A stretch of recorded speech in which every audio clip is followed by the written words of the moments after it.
Welcome back to another episode of Across the Bifrost. This is the MCP podcast for clammy MCP players. Are we doing? Is that a thing now? Yeah. Should we explain that to people? They don't know. Where's that come from? Well, it seems like at the end of the last episode, we both admitted to ourselves that we're not the sweaty MCP players. In fact, that's why we have our Patreon. Our Patreon gets sweaty players on to talk to us about like hyper competitive lists and so forth. But we weren't like, I would say, wet players either. We're not casual. We're not casual. No, yeah. The filthy casuals playing in the sprinklers. Those guys are wet, I would say. The sweaties are hyper competitive. So where does that leave us in the middle, right? And you said clammy.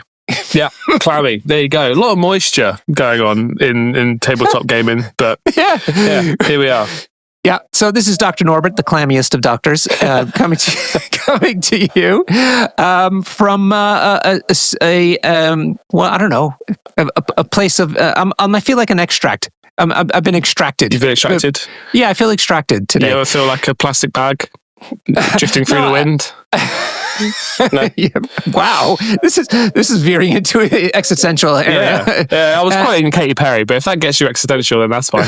Okay, this is the worst intro we've ever done. Hi, I'm Jamie. Let's talk about extracts. Yep. So today we are continuing our review of all the crises that came in the War Kings pack.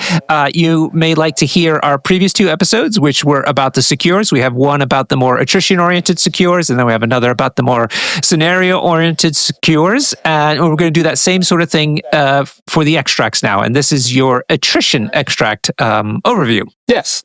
Just to clarify, these aren't the extracts that come in the War Kings box. These are the extracts that are now, I guess, tournament legal after the War Kings box came out. So, basically, these are all the extracts in the game that you might encounter. And yeah, like you said, this episode, we're focusing on the attrition, fighty, low scoring kind of extracts. Which actually, should we quickly touch on why that's a thing?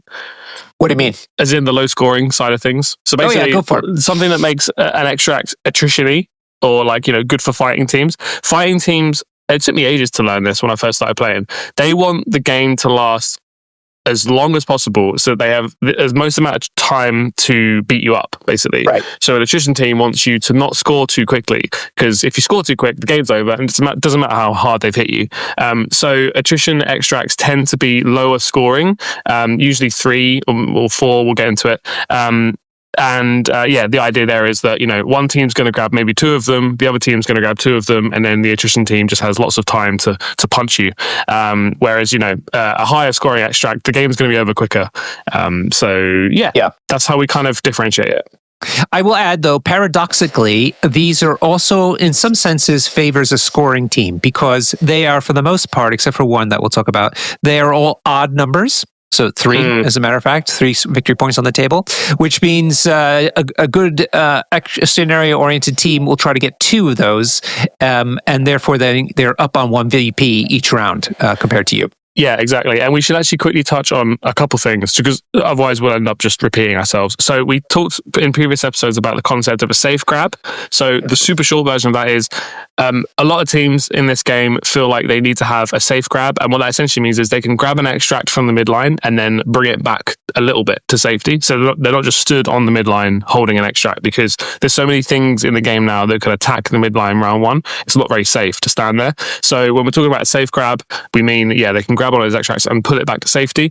And also having an odd number of extracts is a big deal because when you roll for priority, 9 times out of 10, the player that wins priority, meaning they get to go first, they will usually choose their secures, which we recommended in our secures episode, because the secures kind of dictate the shape of the game and how you're going to be playing. So secures are a little bit more important. So most of the time, the priority player picks secures, which means they also get to grab the first extract because they're going first. So when there's an odd number of extracts, the player with priority tends to have an advantage. Yep, exactly so. Yeah, I don't want to go too into the weeds on that stuff, because you could have a whole episode just on priority on its own. But there's just some general kind of things to think about when you're playing extracts, and we might come up with those terms while we're talking about it. Brilliant. Thank you for that layout. That's actually perfect. So let us start on the fightiest of fighty crises, and we're doing that based on a setup shape. And we're going to start with one that is kind of like a holdover from the old school crises, which is the Montesi formula. Montesi formula found is what it's called. And this one is 3 spell books that are lined up north to south. There's one dead center in the board, and then there's one towards you, range 5 up in the middle, and then there's one on your opponent's side, range 5 up as well. You can only hold one of these at a time, and if you're holding them, you can do a Mystic Beam 3 attack with 6 dice for no cost, but you can't add additional dice to the attack, which means no crits either, and you can't modify the dice, so you can't re-roll them. So consequently, it's very rare that anybody actually uses this attack. Yeah, exactly. I think that's probably one thing to learn about this extract is you may get distracted by the attack on it. It's not a very good attack. Beam 3 is fine. It's only 6 dice mystic, which is it's okay. But like you say, no crits. There's no way to add dice to it. It's a very vanilla attack, and there are very few characters in the game that really care about using this. I think Toad, maybe. Toad, everyone's favorite extract holder, might fancy reading the book? No, Montesi formula. It's a vampire cure. It is a spell book. No, it is a spell book. Is it a spell book? Yeah, it's a spell book. Yeah, spell book. Oh, it is. Yeah. So there aren't many characters that are like, oh, can't wait to pick this up and use that beam. It's not that big a deal. So you primarily just want to look at this as it's just 3 points on the board in an EMAP shape. Yeah, EMAP shape. So the only one that is in the game. So why is this so fighty? Well, first of all, as you laid out for us, it's only got 3 points on the board, so there's not a lot of scenario points when it comes to the extracts. It is, however, one of the ones that have a safe grab option. So you have to keep that in mind. Can you go ahead, if you have priority, is there some way for you to safely grab that, or at least have a good chance of standing on the midline and holding it? Because that's kind of the problem. It's funny, in the old days, loads of people would actually not, when the game was much, much more attrition focused, people wouldn't actually take the middle one at all. They would just let it sit there. It's not worth it. Yeah, it's 1 VP. And I'd rather keep my characters alive. Thanks. You can have that. Yeah. So that is less the case now, but it is still dangerous because we have less safe grabs as well. And so do you see a lot of people grabbing this one unless they have a really, almost foolproof way of holding on to it without dying? Yeah, so this is interesting because this is both, an odd number, and also because it's an EMAP, the 2 home extracts are relatively safe. It's really, really hard to grab that extract. There are ways to do it, so look out for that. But it's really hard to, and you have to invest quite a lot of stuff into grabbing that home extract. So the tricky part of this is, yes, it's 3 points, which is really good for an attrition team. That's the least amount of points you can get from an extract. So that's great. Ticks that box. But it is, it's a middle extract that your opponent, if you don't want to grab it with prio, they can grab it off you, and then they're going to go 1 point up. Basically, what I'm saying is the player with priority on this extract will go 1 point up because they're going to grab the midline and they're probably going to bring it back to safety because almost every team these days has a safe grab. So just be prepared for that. If you're bringing this in your list, you're going to mostly play on these. This is the rule for all extracts because of the thing I said before about priority players usually choose their secures. If you have this in your list, most of the time you're going to be playing this while your opponent has priority. So they're going to grab that middle extract and run away with it. So you need to be okay with going down on points early, which is probably fine over the course of a game because, like I said, there's only 3 points on the board, right? So you could probably afford to go down a little bit.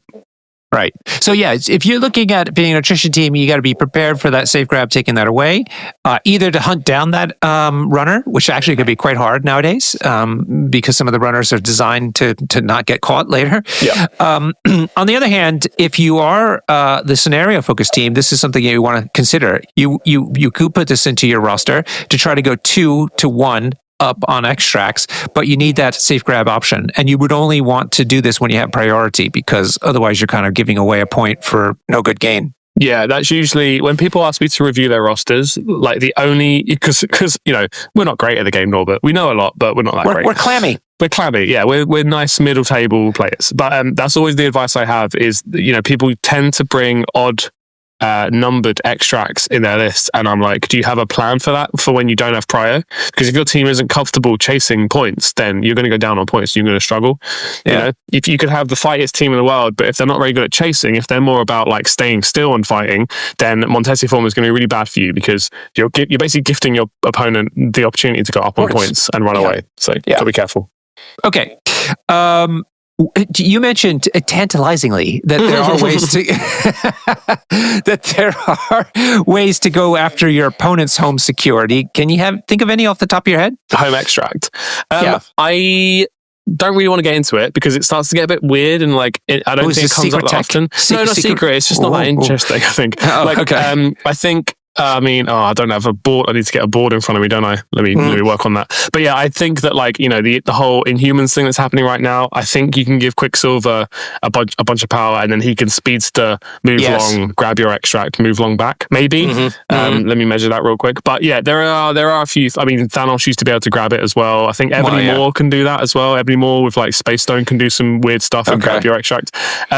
It's a bit cheesy, and I wouldn't worry about it too much, because most of the time you're just gonna, you know, player 1 grabs the middle one, player 2 grabs their home one, player 1 then grabs their home one. You know what I mean? That's a good point. Yeah, that's a good point, because if they have priority, they're going to grab the middle one, so you don't, and then your next, your turn is next, and so you should be picking up your home extract at that point. Yeah, exactly. There are other extracts that we'll go over, where it's much more important that you think about your opponent stealing it. But for these home ones, so these like range 5 up extracts, so on this shape and on hammers we'll get to, they're a lot harder to steal, so I wouldn't panic too much. Okay, coolio. All right, while you finish diddling with the TTS over there, I'll look at the next pair of crises, which are similar in that they are 3 extracts, but this time it's the ones which is a C map. C is in cat, and those are right across the middle from left to right, essentially. So the first one we're going to talk about is Alien Ship crashes in downtown. This is where there's one in the dead center, and then the ones on the side are range 3 from the edge of the board. This one is nice in that you can only pick up 1 at a time. They're each worth 1. And then if you are in the cleanup phase, if you are holding one and you have 3 or more power, you have to roll 3 dice. For each skull and wild in the result, you and all characters within 2 of you suffer 1 damage. So right. So the same principles about safe grabbing happen here, insofar as there's one right in the middle. So all the talk that we had about priority and whether you have it in your roster, whether you want to be a fighting or a scenario team, all that here applies as well. The difference is there's no safe other extract to take either, because the other 2 are also on the midline. It's just that they're not dead center necessarily. And this is where you can start getting into some weird, some more weird and I think more common scenario teams trying to pull up these different extracts. So, for instance, Shadowland Daredevil and his grunts, Nick Fury and his grunts in particular, actually those are probably a better example, they can take 2 of these right off of you, and usually it's the 2 side ones, sometimes it's the middle and one of the side ones. They can take 2 straight off the bat and be relatively safe about it. So I feel like there's just a lot more options here for the scoring game to happen much quicker than you anticipated. Yeah, for sure. Yeah, I think this is very interesting, because the problems that Montesi brings, which, by the way, I just checked, Quicksilver can grab your home one, because he can manage to get a few power on him. So the problem that brings is, like, you know, you're basically gifting your opponent an advantage. On this one, most teams, you know, don't have Nick Fury or Shadowlands Daredevil. So if they're just bringing like normal, let's just say, clawbox stuff, they are going to grab 1, you're going to grab 1, they're going to grab 1. So they're going to go 1 up, but most teams also don't have 2 safe grab options. Yeah. So this is a slam dunk, I think, for attrition teams, because you're basically saying, hey, do you have Nick Fury? Do you have Daredevil? Do you have 2 safe grabs? If no, then one of your guys is going to be on the midline, you know, unsafe, and I can kind of threaten them with it. This is a bit more friendly, I think, to attrition teams. Yep. You do have to be careful, because a small base long mover sat right in the middle of the board on the deployment side can go after any of the 3 of the extracts, with terrain obviously being a factor. Yes, that's a good point. Actually, Pat Dunford gave me some of the best advice I've ever had in this game, which I'm going to share now. Yes, small base long mover deployed in the middle. We said it last episode. They can double move to any point in the game, round one, from deployment. So bear that in mind. A small base medium mover, which is like 90% of the characters in the game, they have to be placed in between 2 points to be able to double move to those two. So if you put a small base medium mover in the middle of your deployment, they're not going to be able to get anywhere except the middle. So that Pat kind of helped me divide things up in that way. So when you're deploying, put your small base medium movers in between 2 points, because then they can double move to the two of them. I think that is true for every 2 points in the game, but don't quote me. Go do some measurements of your own. But yeah. Yeah. So Black Cat is the one to look out for. She's the classic one. She can go after all three, and she's relatively safe on the midline between her stealth and not allowing crits to blow up. And probably even has fallback as a tactics card somewhere along the way, so that she can then fall back. Yeah, Black Cat is the ultimate, you don't know what she's going to do round one character, because she can basically sit anywhere and feel pretty safe because of all the stuff you just mentioned. So if they deploy her in the middle, then they're threatening everywhere with her. Yeah. So yeah, cool. Anything else about this, or perhaps the special rules behind it? Yeah, it's fun. When a character has 3 or more power, they explode. I don't know who this benefits. I've played Alien Ship a lot, and I'm not sure who, is this good for people? Is this bad? I don't know. It tends to be that, if you're beating up a character who's holding one, they'll then have a bunch of power and they might explode, and they might take the sort of additional damage that they needed to take to kill them in the cleanup phase, and that's cool because they then drop it, which is interesting for the next round. But I don't think you can really play around this. It's 3 dice and it's for Skull Wild, which is super unlikely. So you don't know if they're even going to take any damage. Sometimes they take 2 or 3 damage, and it's just very unpredictable, which is good. I think you can't really play around this. So just be careful. I guess if you have a character that's going to pick this up, try and spend all their power, maybe if that's possible. But good luck remembering, because I always forget. Like when I played Asgard, I would not take this one at all, because they get 2 power at the top of the turn. They're looking to fight, and so they're gaining power. They tend to have a lot of it. Like Loki 2 is a nightmare with this because he wants to bank a lot of power. So I don't tend to do it. Any kind of character that you see when they're performing tends to bank a lot of power. You don't want to have this crisis, especially because there's another one that's quite similar. Yeah, that's true. I can imagine Asgard being quite bad with it as well, because they're covered in power and then they have quite big health pools.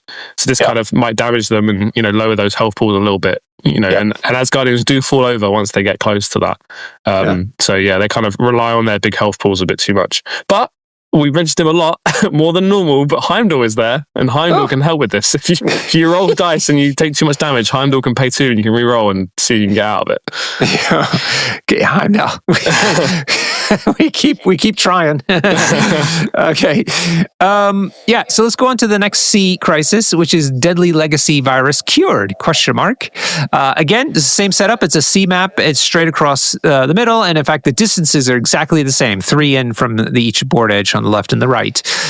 Here, you can actually pick up more than one at a time, but if you're holding one, if you're holding one or more, you have to pay an extra power for each cure that you're already holding to pick up the next one. So, for instance, if you're holding one and you want to pick up a second one, you have to actually pay 2 power instead of 1 power to pick that one up.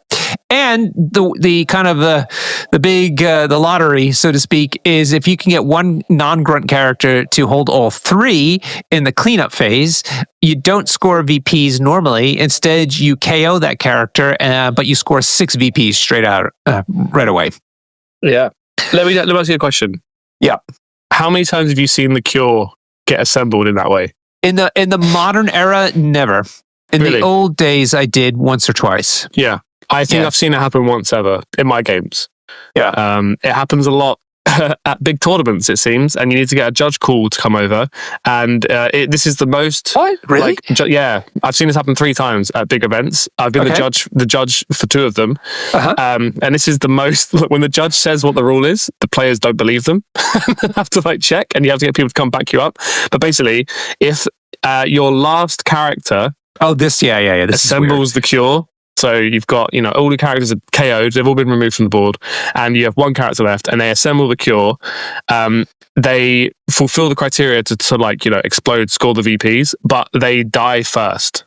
So the game is constantly checking. This is a really weird rule thing, but the game is constantly checking to see if your last character is KO'd. So the second they're KO'd, you lose the game before you score the 6 VPs. Yeah. Which is wild. But yeah, that comes up a lot. So if your last character assembles the virus, you're going to lose.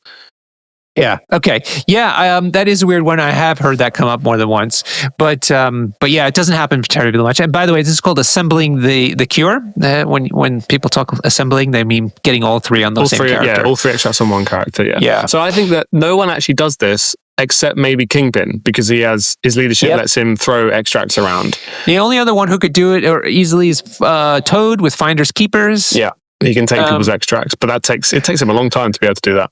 Yeah, there's a few other cards where I think you can flip it to people. I guess Yondu now can grab extracts, right? Yeah. What about there's a Spider Foes card. Is it just that you could throw it where you want? It doesn't go on to somebody else, right? No, you can pass it to someone, yeah. What's that called? Strategic Retreat? No. The Spider Foes card. Yep. And what about Black Widow 3? Doesn't she do something weird with Crises too? I've looked that up as well. So it is called Strategic Retreat. Strategic Retreat, Spider Foes. You can basically pass an extract to a friend. Okay, so cool. That'll help as well. Yeah. So I checked also the Black Widow 3. She doesn't do that. She can throw it where she wants, but she can't throw it to another person. Oh, she can drop it. Yeah, drop it behind her. Right. Same with the Shield Agent grunts. Yeah. But what we're getting at basically is that this gets assembled very, very rarely, and probably only if you have very specific tricks for it. I think Kingpin is the best at it because his leadership lets him pass it around. So that might be where you see it happen. But most of the time, honestly, 99 times out of 100, I don't think you're going to see this get assembled, which actually makes this a very good attrition team. Precisely that. Because it's not going to happen. So ignore that part of the text, and now it's just 3 points on the board. And also, if you've got a big smashy like Immortal Hulk, he can hold 2 of them, which is pretty great because you're going to beat someone up, take theirs off them, and then they need to struggle to get it back off of you. So it actually ends up being quite an attrition friendly, extract. Cool. Excellent. I don't think it's anything more to say that because we talked about how to work with the shape because it's otherwise the same shape. So let's move on to a J map. J map is Skrulls infiltrate world leadership. And this one now moves. We're moving out of the realm of odd numbered extracts. There are no more, I don't think. And this one has 4. Okay. Yes. Now, this one's very interesting because it is more or less the same as a C shape. So it's got the 2 side extracts, which are 3 in from the left and the right of the board. But instead of having an extract dead center, you instead have 2 extracts that are one is a little bit closer to you and one is a little bit closer to your opponent in the middle of the board. And that makes a huge difference when it comes to so-called safe grabs. Suddenly, a whole lot more characters have that safe grab potential to them because they don't have to go that far forward anymore. Yes, exactly. This is my favorite extract in the game, by the way. Thanks for asking. Okay. Because very, very, very few characters can safe grab your opponent's scroll here. It's very deliberately placed just out of reach. Not even Namor can get there in one move. Oh, interesting. So really hard to get that. But you know who can? X-Men! X-Men can use some Tamima X-Men shenanigans and they can grab your scroll safely and then come back with it. But yeah, you're right. The home scroll is basically available to a lot of characters that wouldn't usually be able to play with safe grab stuff. So a medium base, medium move can grab your home scroll, or a small base, long move can grab your home scroll in one move. Yeah. And the one move is important because when you pick it up, you might get pushed, and that's really bad if it's your last action that gets you there. But if you do get pushed and you have an action left, it's not so bad because you can just run back to safety. I believe, can Toad grab the opponent's one with his 2-inch reach? He has to double move to do it. He does have to double move. Okay. Yeah, but that's also quite a good, because also if there's some terrain involved, because of the scroll push, right? Toad is a good option here because he can interact from 2. There's usually some terrain in the middle of the board that he can kind of move behind and then be within 2 of your opponent's scroll, pick it up, and then it doesn't matter if he gets pushed by the scroll because he isn't going closer. He'll hit the terrain first. Yeah. So Toad's very good on this as well. So if there's any way, if your team has any way to grab their home scroll without, getting pushed into danger, this is a really good crisis for you. Yeah. So let's talk about this push, because it is always a gamble sometimes about this, because the other ones, as I said, were on the midline, and so they're not safe grabs necessarily. And even if you stand on the back line with stealth, the backside of the extract with stealth, and you think you're safe, the problem is the scroll part. So what happens is once you pick up the scroll, first of all, you can only hold one at a time.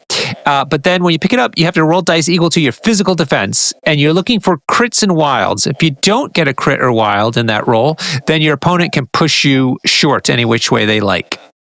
So you have to be clever, just like you were saying, Jamie, if you can, to position yourself against terrain of some kind, or an angle if your opponent didn't deploy very well, such that if you get pulled forward, you're not going to be easily double tapped. Yes, exactly. Terrain is your friend here. I find that when I first, started kind of understanding the game, I was looking down a lot. When I was deploying my team, I was looking down to make sure they're all deployed in the right place. And then when I started getting good at the game, I started looking up and then looking, when I'm deploying, I'm also looking at the terrain on the board. And I feel like that's quite an important step because, terrain can really help you on scrolls because you can just be like, well, I don't care about the downside of this. Yeah. So I can stand behind this car and pick that up and I won't get pushed into danger. And that's really important. So I think that's kind of like an important thing to get used to with MCP in general, but especially on scrolls. Because if you double move and grab the midline scroll and then get pushed towards your opponent, that's crippling. Like that character is as good as dead. Yeah. Now, why this is a very popular attrition scenario is because it's even number of extracts.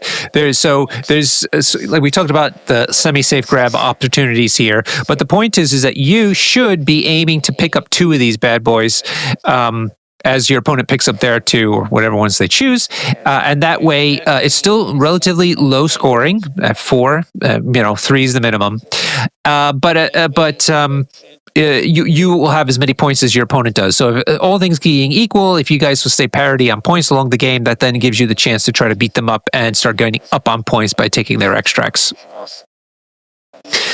I think the big deal is that you have to worry about whether the scroll's going to hurt you very much. The scroll push, it's going to punish you too much.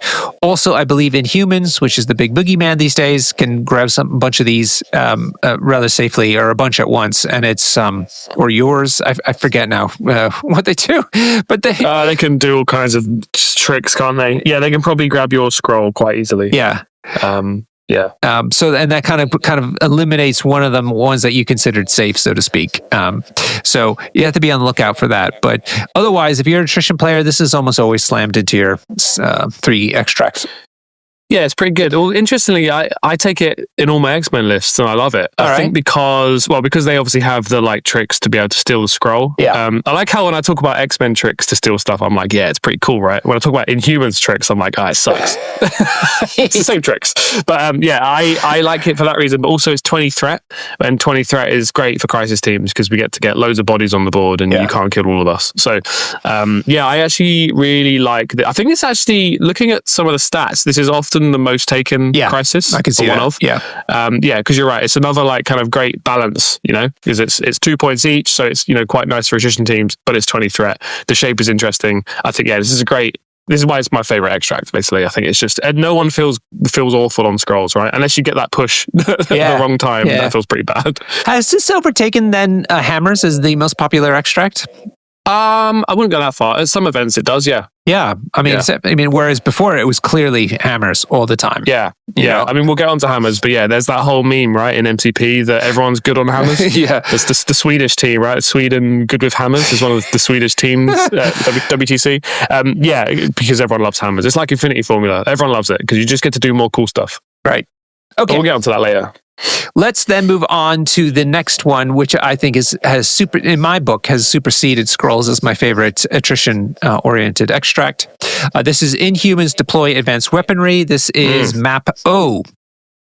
Map O has 4 of these, just like scrolls, but and it has 2 of them set in the middle of the board, 3 range 3 in from the left and the right. So that's exactly the same. The difference is the other 2, rather than being sort of in the middle of the board, one closer to you, one further away from you, these 2 are positioned in from the already mentioned extracts. So you have, let me repeat. So if you're looking on the left side of the board, one of those extracts is in range 3. The next one is in range 5, so a few inches further in.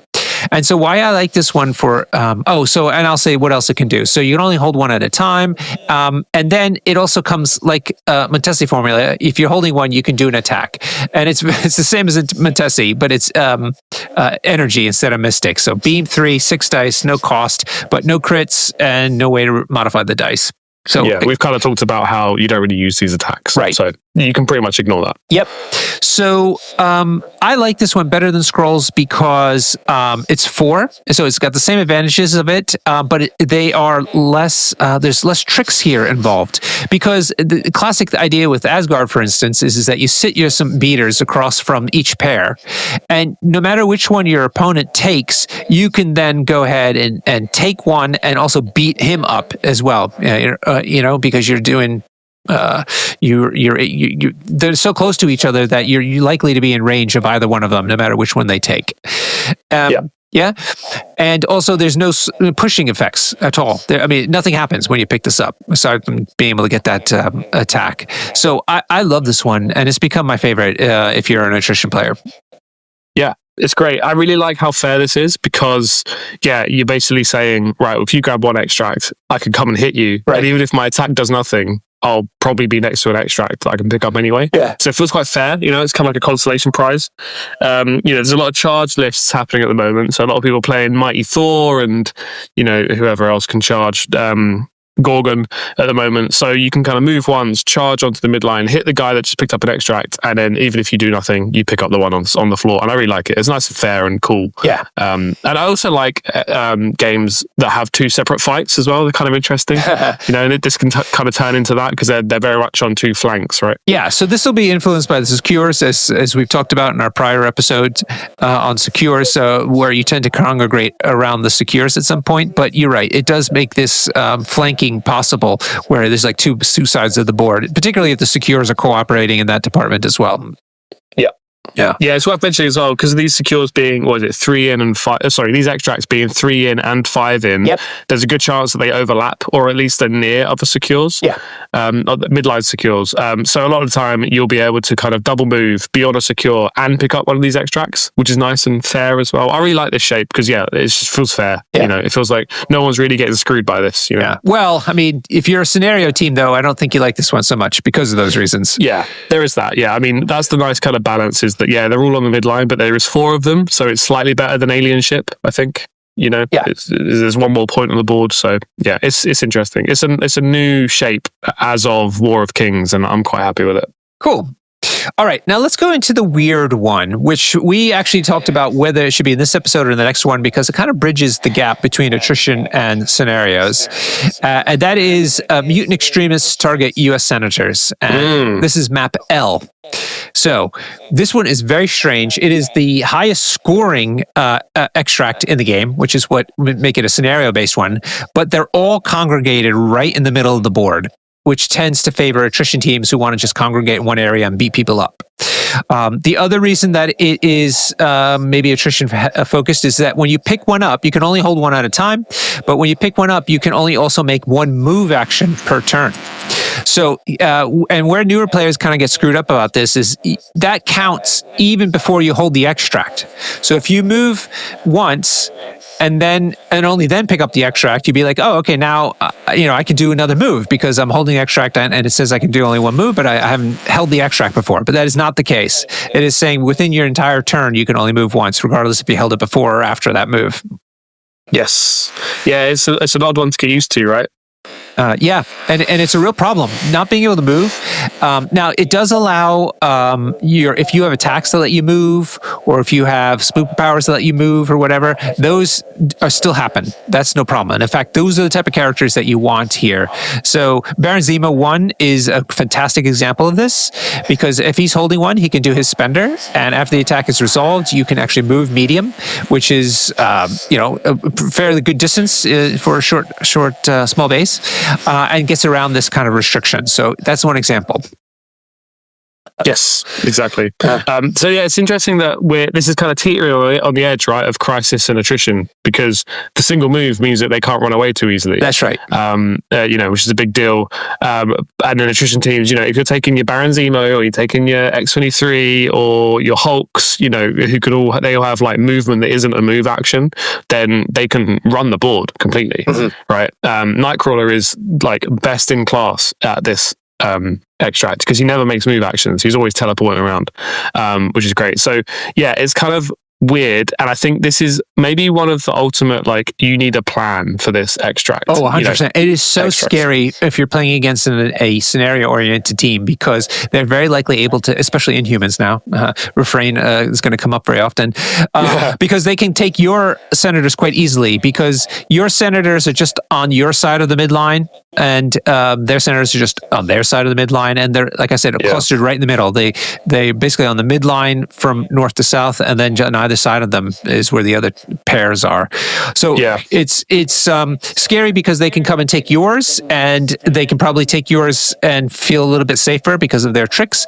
Then you can take your opponent's ones, and so then you're kind of restricted to taking the few that are left on your side of the table, and it feels really bad.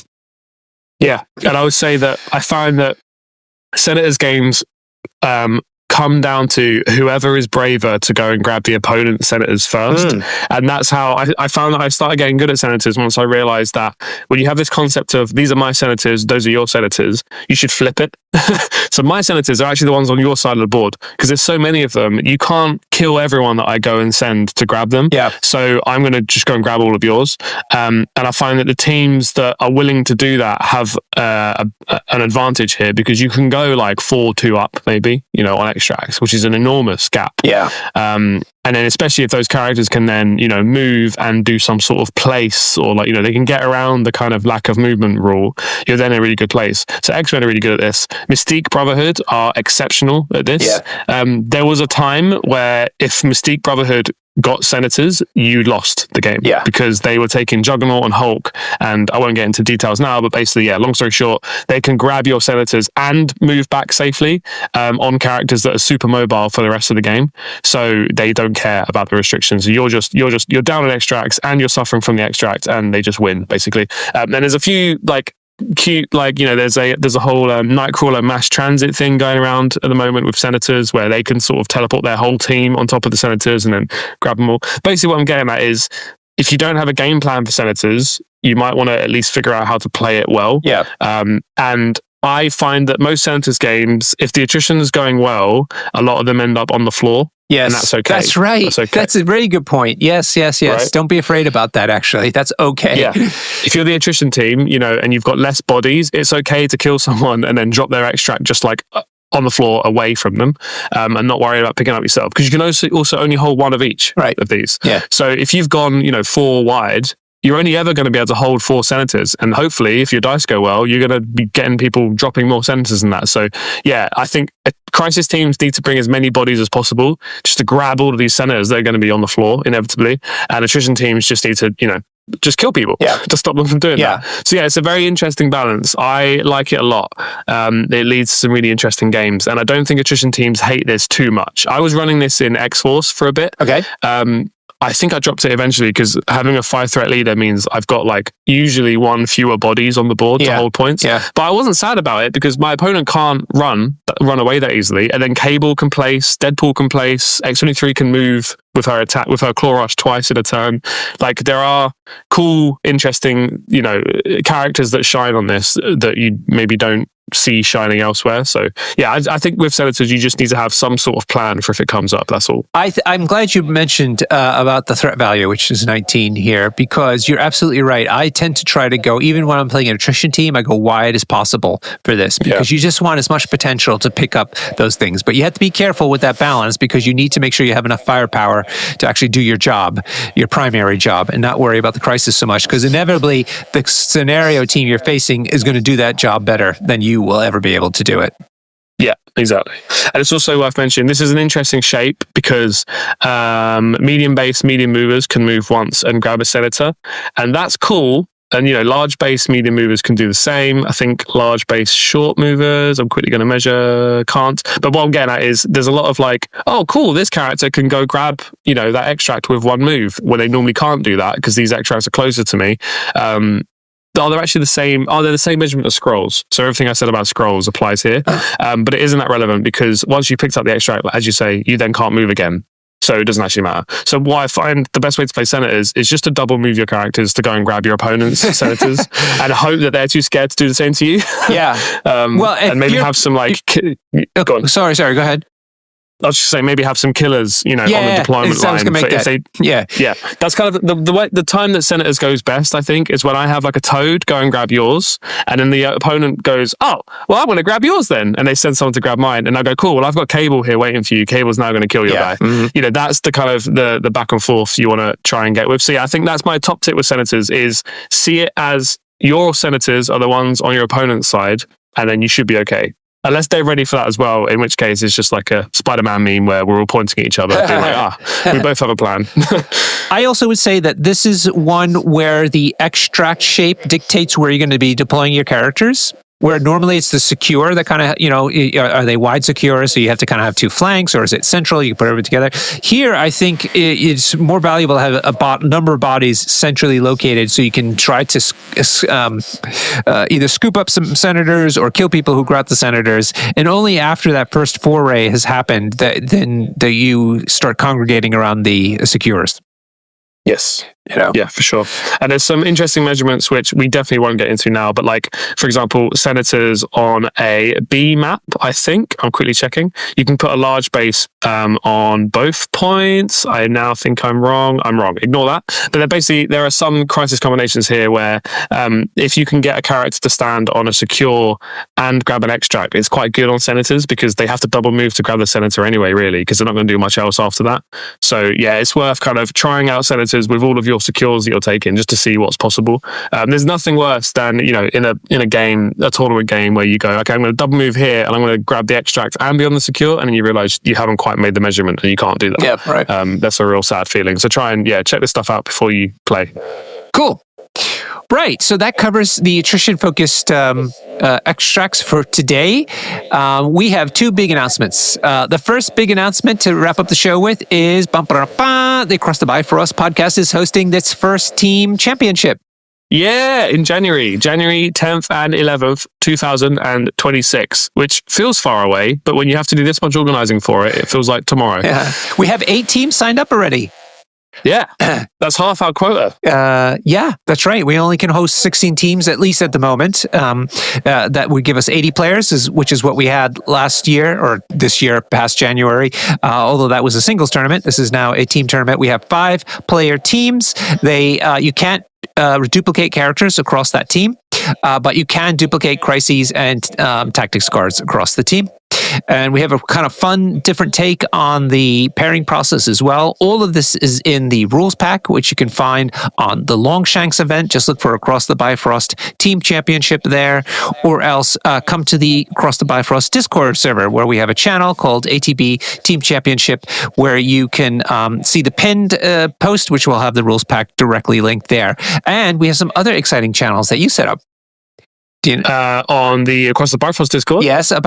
Team Finder? Yeah. What's the Team Finder? What's that? Yeah. Well, I mean, playing in a team format is the best way to play MCP. And all I hear from people that haven't done it before is, well, I don't have a team. Well, now you have no excuse. Go to the Across the Bifrost Discord and you can put a little post in our Team Finder channel, and people are already talking in there. Teams are forming in there already. That's right, Yeah, put a little post, be like, I like to play Brotherhood and X-Men, and I would like to play on a nice, casual, friendly team, please. And you will find like-minded players who want to be on a team with you. If you've never played in a team tournament before, you should absolutely do it. It is the best way to play MCP. Cool. All right. And that kind of leads us very nicely into, one last thing about events. If you can't come to this particular event, we also maintain a diary of all the different two-day events that are happening in Europe. You can find that spreadsheet on tinyurl.com/MCP Events Europe. Go there. And if you don't see your event there, do message us and we will add it in. There you go. Nice. You can also support us on Patreon. There's a link in the little description-y thingy underneath this episode, wherever you're hearing. And it's just a handful of pounds. And it goes to me, Norbert, and our producer, Hannah, who edits everything for us. And yeah, that's real nice. And Patreon subscribers get early access to episodes with the sweaty what we ones. call the sweaties. Yeah, the sweaty episodes, where we basically interview people that are affiliation experts or have won events recently. And we ask them, how the hell did you do that? And they tell us how they did it. Yeah, it's been really well received. You can also give us suggestions about what kind of topics you'd like to see in our special episodes, of which this was one of them. To go over all these crises was a Patreon suggestion. So please go on over there. And if you subscribe, rather than doing one-offs, you get an even better deal than people who just do one-off purchases. So, all right. Anything else? No, that's it. You're good? Well, okay then. I'm good. Until next time, cheers and happy gaming.